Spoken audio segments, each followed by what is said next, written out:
করেছে। এর প্রতিকার এটা দায়িত্ব অবহেলা। এছাড়া গভর্নমেন্ট যারা দায়িত্ব আছে এরাই এর জন্য এরাই দায়ী।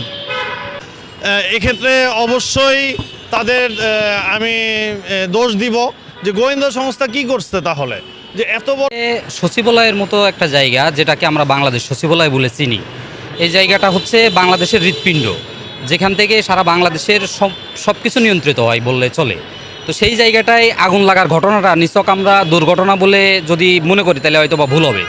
তো সেই জায়গাটা থেকে আমি যতটুকু মনে করি যে এখানে আগুন লাগাটার পিছনে নিশ্চয়ই বড় ধরনের কোনো কারণ বা ইঙ্গিত আছে। তো এই জায়গাটা থেকে আমার মনে হয় যে সরকার পরিপূর্ণভাবে এটার তদন্ত সাপেক্ষে কারার সাথে জড়িত আছে। তাছাড়া এখানে চারটা মন্ত্রণালয়ের মতো গুরুত্বপূর্ণ মানে দপ্তরগুলো ওখানে ছিল। তো সেই জায়গার যে নথিপত্রগুলা, সেই নথিপত্রগুলা চিরতরে ধ্বংস হয়ে গেছে আর কি। যেখানে রাষ্ট্রপক্ষ যখনই নথিপত্রগুলো চেয়ে পাঠায়েছে তখনই এই নথিপত্রর এই জায়গাগুলোতে আগুন লাগলো। তো এই বিষয়টা বাংলাদেশের সাধারণ মানুষের উপরে আসলেই প্রভাব পড়ছে, বা এটা আসলেই সাধারণ মানুষের একটা ব্যাপক সন্দেহের জায়গা যে আসলে ঘটনা কি ঘটছে। এটা আসলে পরিপূর্ণভাবে মানে সুষ্ঠু তদন্ত সাপেক্ষে জনগণের সামনে প্রকাশ করা যে আসলে কি হয়েছে এবং এটার ব্যাপারে সরকার কি পদক্ষেপ নিতেছে। এটা পরিকল্পিত আমরা বলতে পারি না যে এটা পরিকল্পিত না, আবার মানে এটা আবার দুর্ঘটনা বলেও চালা দিতে পারি না। সুতরাং আসলে যে কী ধরনের ঘটনায় যাই ঘটছে এটা তদন্ত না করে আসলে বলা খুবই কষ্টসাধ্য। এটা আসলে আমি মনে করি যে মানে সুষ্ঠু তদন্ত দরকার আর কি, যে মানে আসলে এবং জাতির সামনে প্রকাশ করা দরকার যে আসলে কি ঘটনা ঘটছে। এই হচ্ছে বিষয়। অবশ্যই বর্তমান সরকার যে সচেতনতা নিরাপত্তার যে বিষয়টা আর কি, এই যে এই জায়গাটায় আপনার যে নিরাপত্তা সিস্টেম ছিল তাতে আসলে মানে 5ই আগস্টের আগে যে সমস্ত লোকগুলা মানে সরকারের বিভিন্ন এজেন্ডা বাস্তবায়নে নিয়োজিত ছিল তারা দেশ থেকে তো সব ভ্যানিশ হয়ে যায় নাই, তারা দেশের মধ্যেই অবস্থান করছে বা বিভিন্ন নাম পরিচয় গোপন করে চলাফেরা করছে। আসলে তাদের কোনো মানে তাদের কোনো ইশারা ইঙ্গিত বা তাদের কোনো হাত বা এই বিষয়ের সাথে জড়িত আছে কিনা, ইনভলভমেন্ট আছে কিনা, বা আসলে ঘটনা কোথায় ঘটছে আর কি, মূলত যে এটাতে আসলে মানে রাষ্ট্র এক কথায় ক্ষতিগ্রস্ত তো হয়েছে। নথিপত্রগুলো ধ্বংস হয়ে যাওয়া মানে অনেক বিষয় আশায় আছে যে বিষয়গুলো হচ্ছে মানে যেটা মানুষের সামনে প্রকাশ পেত সেটা হয়তো বা রুদ্ধ হয়ে যেতে পারে আর কি। তো এই বিষয়টা তদন্ত করে দেখা উচিত আমি মনে করি।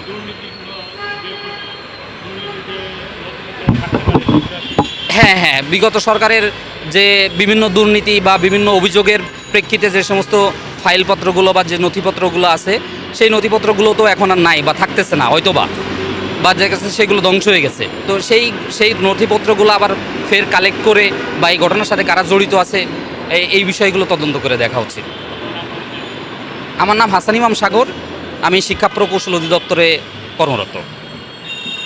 এটা বাংলাদেশের একটা ইম্পর্টেন্সের জায়গা। এটা সেক্রেটারিয়েট মানে কি অনেক গুরুত্বপূর্ণ কাগজ থাকে দেশের, অনেক এখানে ইম্পর্টেন্স একটা পেপার থাকে যে পেপারে অনেক ইয়ে হয় জনগণের, যে এটা জনগণের ভবিষ্যৎ, জনগণের বা এটা জনগণের সম্পদ। এরা রক্ষা করার দায়িত্ব যারা গভর্নমেন্ট যারা আছে তারাই দায়ী এর জন্য। এটা আমার মনে হয় এটা অবশ্যই থাকতে পারে কিছুটা, কারণ এটা গভীর রাতে আগুন লাগে কীভাবে, আবার ইলেকট্রিক কোনো ইয়ে হতে পারে সেটা আল্লাহ জানে। এটা হতে পারে যে ইম্পর্টেন্ট কাগজ ছিল হয়তো কাগজটা পাইলে হয়তো তাদের ক্ষতি হতে পারে, সেটা হয়তো কাগজটা পড়া ফেলছে। সেটা বার্তা হলো যে এরকম কাজ যেন না হয়, যেন গভর্নমেন্ট এদিক থেকে সচেতন থাকে বা এই কাজগুলি যেন এরকম ভবিষ্যতে ইন ফিউচারে যাতে এই কাজটা আর না হয়, এটা সবাই আশা করি। গোয়েন্দা সংস্থা সচিবালয়ের মতো নিরাপত্তা জনক এলাকা, সেখানে গোয়েন্দা সংস্থার কোনো ইনফরমেশন ছিল না যে ফ্যাসিস্ট সরকারের আমলে যারা ওই যে কোনো জায়গায় বড় বড় অফিসার পদে নিয়োগ ছিল তারা সেখানে এখনও বহাল তবিয়তে আছে। তাহলে এই সরকারকে প্রশ্নবিদ্ধ করার জন্য বহির্শক্তি এবং ফ্যাসিস্ট সরকার অবশ্যই চেষ্টা করে যাচ্ছে। বিভিন্ন সময় বিভিন্ন রকমভাবে আন্দোলন সংগ্রামের মাধ্যমে আমরা দেখেছি যে এই সরকারকে প্রশ্নবিদ্ধ করার জন্য অনেক রকম চেষ্টা তারা করেছে এবং রাস্তায় আন্দোলন করে এই সরকারকে কিভাবে প্রতি বিপ্লব করে এই সরকারকে নামাতে পারে এই জন্য চেষ্টা করেছে। তো আমরা দেখেছি যে বিগত সরকারের আমলে অনেক আগুন সন্ত্রাস হয়েছে এবং আগুন রাজনীতি হয়েছে। তো আমার কাছেও এটা পরিকল্পিত আগুন রাজনীতি মনে হচ্ছে, যেটা আমাদের পুরা মিডিয়া এটা যে লাইভ করেছে, দেখাইছে যে অবশ্যই এটা পরিকল্পিত 100%, আমার বিন্দু পরিমাণ কোনো সন্দেহ নাই। তবে সরকারের এক্ষেত্রে আরও সচেতন হওয়া দরকার এবং বিপ্লবিক সরকারকে নামানোর জন্য অনেক রকম কাজ হয়, অনেক রকম রাজনীতি হয়। এক্ষেত্রে বড় বড় দলগুলোকেও আরও দেশের স্বার্থে যথেষ্ট ভূমিকা পালন করতে হবে, যাতে করে কোনো রকম বহির্শক্তি এই দেশকে এরকমভাবে আঘাত করতে না পারে, বহির্শক্তি যাতে কোনোভাবেই এই দেশকে এরকমভাবে